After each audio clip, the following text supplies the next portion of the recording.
This is my favourite look, the clean makeup look, जो कि आप कहीं भी जाते हुए, चाहे आपने लंच पे जाना हो, ब्रंच पे जाना हो, नाश्ते पे जाना हो, डिनर पे जाना हो, डेट पे जाना हो अपने हस्बैंड्स के साथ, या आपके घर कोई आ रहा हो, आपने कहीं जाना हो, शादी का अगला दिन हो, आपको लड़के वाले देखने आ रहे हो, या आपने किसी और की शादी पे जाना हो, इवन पेरेंट टीचर मीटिंग पे जाना हो, हम सबको चाहिए होता है कि यार कुछ ऐसा हो जो सटल भी रहे, ज़्यादा मेहनत भी ना लगे, ज़्यादा टाइम भी ना लगे, और हम एक दैट फ्लॉलेस बहुत खूबसूरत सा मेकअप हो जाए।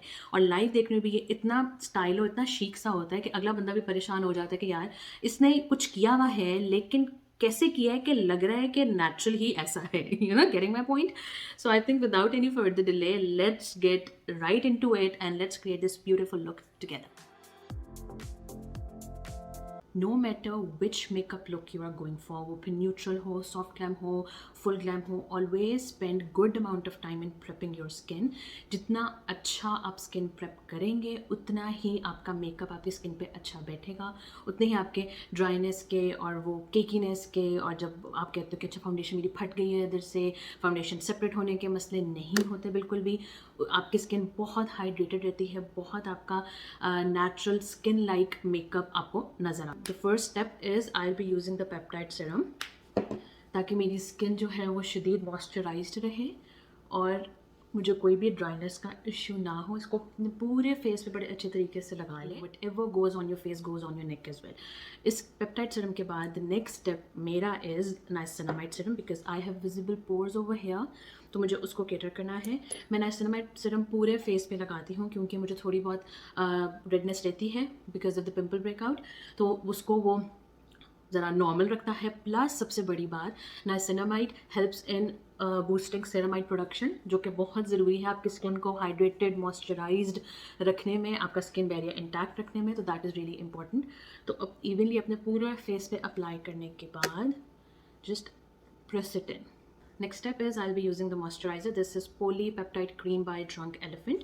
I love this one. So far मैंने छोटी सी बॉटल पहले खरीदी ताकि मैं देख सकूं कि ये कैसा है. It's very light in texture but really hydrating because it has 4 or 5 peptides in it. If you want कि आपका कंसीलर कम से कम क्रीज करे, यहाँ पे ड्राइनेस ना हो, तो always apply a good I serum और क्रीम और मॉइस्चराइज़र अंडर आई एरिया में, ताकि क्रीजिंग कम से कम हो. ख़त्म बिल्कुल नहीं होगी, ये झूठ है. फिल्टर्स होते हैं जहाँ पे आपको एक भी लाइन ना नजर आए, बिकॉज नेचुरली यहाँ पे स्किन आपकी बहुत पतली है, नेचुरली यहाँ पे 1-2 फोल्ड्स आते हैं जो कि आपके मेकअप की वजह से और इन्हांस हो जाते हैं. I have use this multi peptide eye serum by the ordinary. मेरा फर्स्ट स्टेप हमेशा होता है, I love using makeup setting spray as my primer because it gives you a very glowing healthy finished आखिर में. तो it works as a magic. आप कोई भी प्राइमर यूज़ कर सकते हो, silicone based, if you have oily acne prone skin, whatever you feel comfortable in. So I'm just gonna spray it all over my face and let it air dry. अब मैं peach corrector use करूँगी to hide my pigmented areas. मुझे थोड़ी post inflammatory hyper pigmentation हुई हुई है and on my under eyes, मेरे थोड़े से डार्कर एरियाज में, around the nose and around the mouth. अब पीच करेक्टर यूज़ करना है कि ऑरेंज करेक्टर यूज़ करना है? If you have light to medium brown hyper pigmentation और dark circles, use peach corrector. उससे फिर आपको उसके ऊपर से कैमोफ्लाज नहीं करना पड़ता. Camouflage meaning applying concealer right after colour correcting, वो आपको नहीं करना पड़ता. अगर आपकी मीडियम या I would say dark brown to blackish brown आपकी पिगमेंटेशन है, छाइयाँ हैं, डार्क सर्कल्स हैं, then use orange corrector, because orange corrector के ऊपर से यू नीड टू कैमोफ्लाज, वरना वो आपके फाउंडेशन के नीचे से पता चलता है कि कलर दूसरा है, क्योंकि ये it's more like your own skin tone. Let it sit for like 2-3 seconds. मैं अपनी फिंगर टिप से इसको लाइटली डैप कर लूँगी because that gives a really natural finish look, और फिंगर टिप्स की वार्मथ से बहुत अच्छा ब्लेंड इन हो जाता है. You can use your flat brush, और I won't suggest using a sponge for colour correction, क्योंकि जो स्पंज होता है, जो आपका ब्यूटी ब्लेंडर होता है, that absorbs product. All time favourite foundation are these two, Fit Me and Too Faced. और यूजुअली मैं कहीं भी जा रही हूँ तो मैं यूजुअली इन दोनों का 1 पंप ईच यूज़ करती हूँ अपने पूरे फेस के लिए, because it gives a really good finish to my skin. So मैं डैम ब्यूटी ब्लेंडर लेके अपने पूरे फेस को प्रॉपरली कवर अप कर लूँगी. हमेशा अपने बालों को पीछे करके फाउंडेशन लगाएं। अक्सर लोग ना यहाँ तक लगाते हैं, not into their hair line, और उसकी वजह से ना एक यहाँ पे उनकी लाइन सी बन जाती है जो कि देखने में बहुत अजीब लगती है। और अपनी फाउंडेशन लगाते हुए 2-3 सेकंड दिमाग में लाजमी ध्यान रखें कि अराउंड द नोज़ बहुत अच्छी लगानी है, नीचे करके फिर ऐसे करके लगाएं ताकि आपकी इधर अच्छे तरीके से फाउंडेशन लगे। अक्सर लोगों की यहाँ से नीचे से प्रॉपर लाइन नज़र आ रही होती है जहाँ पे फाउंडेशन पहुँची ही नहीं है। अ little bit under my I, on the bridge of the nose, just to highlight my forehead a bit. Yeah, that's it.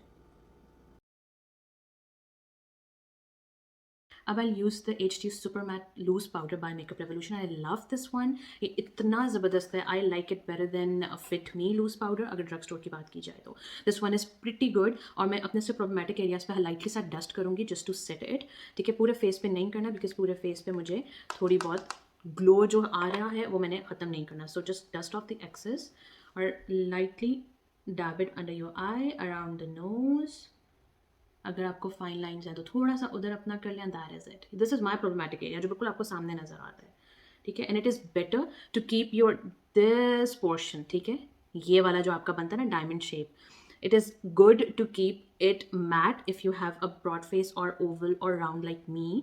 ये जितना मैट होगा उतनी आपका फेस स्ट्रक्चर लगेगा, उतना आपका लंबा लगेगा. अगर यहाँ पे सब कुछ शाइनी शाइनी रहेगा तो फिर लिटरली आपका फेस फ्लैट लगेगा और ज़्यादा ब्रॉड लगेगा. ठीक है, इसका ब्रश का इसका फंक्शन इज़ द सेम. ठीक है, कहीं नहीं है कि इसको लगाने से उफला बहुत फ्लॉलेस लुक आएगी. नहीं, जहाँ पे आपको लगता है वहाँ पे फिल्टर्स यूज़ हुए होते हैं.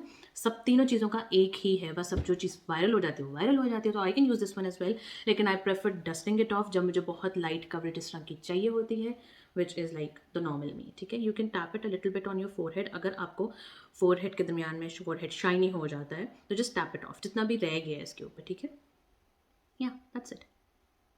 Now I'll just set my eyebrows with the eyebrow setting gel. I'm using the one by L'Oreal. This is bomb and I've been using it from the past 5 years now. You can use any gel you want. इस look के लिए मैं contour नहीं करती, मुझे कोई भी harsh lines नहीं चाहिए, मुझे कोई भी structure enhance करने की ज़रूरत नहीं. I just need to give a bit of warmth to my face. उसके लिए I'll be using the Hoola bronzer by Benefit. I just love this one. The shade is really good. मैं अपने normal blush वाले brush पे लेके इसको तो I'll just like bronzer लगाते हुए एक ध्यान रखें. एक तो आपकी जो चीक बोन है उससे नीचे ना जाए, बिल्कुल भी ना जाए. दूसरा, आपकी जहाँ पे आँख ख़त्म हो रही है ना इस टिप से, इससे पीछे पीछे आपका ब्रॉन्जर होना चाहिए. ठीक है, इससे पीछे पीछे आपका ब्रॉन्जर होना चाहिए, इससे आगे नहीं आना. इससे आगे जो जगह है वो ब्लश की है, आपके ब्रॉन्जर की नहीं है. अपनी जॉ लाइन पे ब्लश भी और अपना ब्रॉन्जर भी, just to give it a bit of colour, वरना बहुत आपका एक ब्लैंक, आपका एक चिट्टा चिट्टा सा कैनवस लगता है. ठीक है, ब्लश के लिए I be using the liquid blush by Rare Beauty in the shade Encourage. और इसको डायरेक्ट मैं अपनी स्किन पे नहीं अप्लाई करने लगी. आई टेक द एप्लीकेटर, इसको मैं पीछे अपने हाथ पे लगा के, वेयर इज द ब्रश. ठीक है, इसको हल्का सा डैब ऑफ करके ताकि मैं बहुत कंट्रोल्ड लगा सकूं, मेरे फेस पे ज़्यादा ना लगे.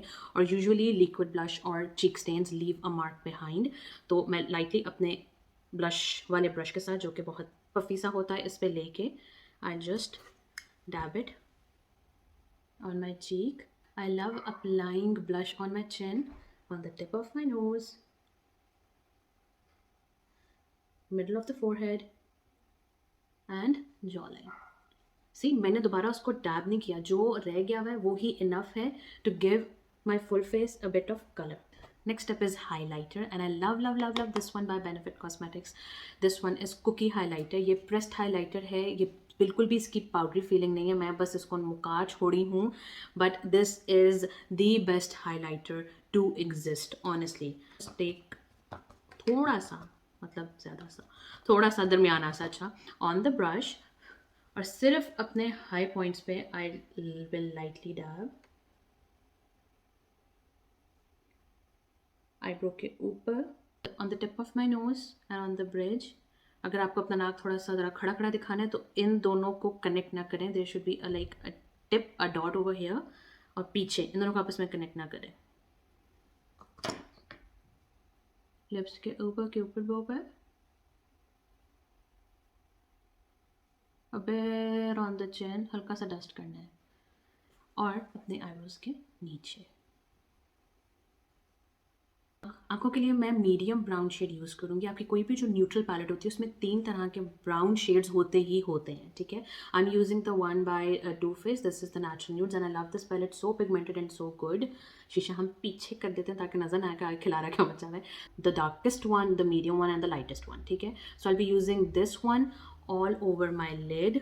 मैं लाइटली ब्रश पे डैब करके, क्योंकि मैं अपनी फाउंडेशन सब कुछ कर चुकी हूँ तो मुझे कुछ भी डिब्रिज या इसके छोटे पार्टिकल्स नहीं चाहिए गिरते हुए, सो जस्ट डस्ट इट ऑफ। और अपनी आई सॉकेट पे बिल्कुल हमने लाइट सा लगाना है, हमें बहुत डार्क आई शेडो नहीं चाहिए, it is just to bring a bit of colour on our eye, ठीक है। आई सॉकेट पे अच्छी तरीके से लगाने के बाद just dust the brush outwards and the same shade will go down as well. कभी भी अपने लोअर लैश पे आई शेडो लगाना ना भूलें, this is just to bring a bit of colour. जब हम नहीं लगाते तो हम ज़ॉम्बी लगते हैं। मीडियम ब्राउन के बाद जो डार्केस्ट कलर है आई बी टेकिंग दैट वन और इसको अपने आउटर कॉर्नर पे आपने पैक करना है, सिर्फ आउटर कॉर्नर पे, इसको आगे नहीं लेके आना। इसके बाद take a small fluffy brush और इसको आपने स्मच करना है। स्मच करते हुए आपने इसको आगे की तरफ ले आना है। What ever is left behind on the brush यही मैं नीचे भी ऐड कर दूंगी।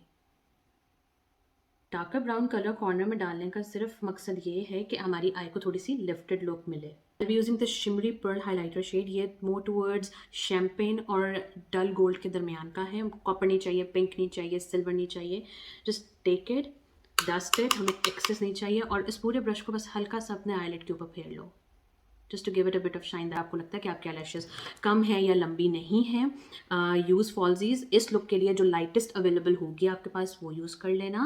And I am using the Sky High mascara by Maybelline और ये मेरा ऑल टाइम फेवरेट है। I been using this from the past 2 years and this is bomb. That is the difference, मतलब कि मुझे चाहिए कोई फॉल्जीज, आप बताएं। For my lips, I'll be using this matte lipstick by Zara. और trust me, इसकी cosmetics और इसके perfumes are bomb. And this is the shade Buttercup. Yes, Buttercup. Very subtle, peachy, nudie सा shade है। मैं अपने lips को कोई भी liner से line up नहीं करूँगी. I'll just take it, apply it on my lips. This is the shade and I love it. Evenly apply करने के बाद just take your finger और इसको lightly टैप कर लो। And lastly take your makeup setting spray and pish pish pish on your full face and set your makeup. मेरे पास छोटा पंखा नहीं है, लूँगी ऐसे फिश फिश करूँगी तो सूख जाएगा सारा जल्दी, लेकिन खैर जब आपके हाथ है तो फिर क्या मसला है। This is the final look. I hope you guys liked it. If you guys are comfortable तो बेशक पोनी टेल कर लो, इसको हाफ टाई कर लो, पीछे बाल बंद कर लो, बन बना लो, whatever you guys feel comfortable in. Do let me know how this turned out for you guys. If you have any suggestions or any questions, comment down below and do not forget to subscribe to my YouTube channel.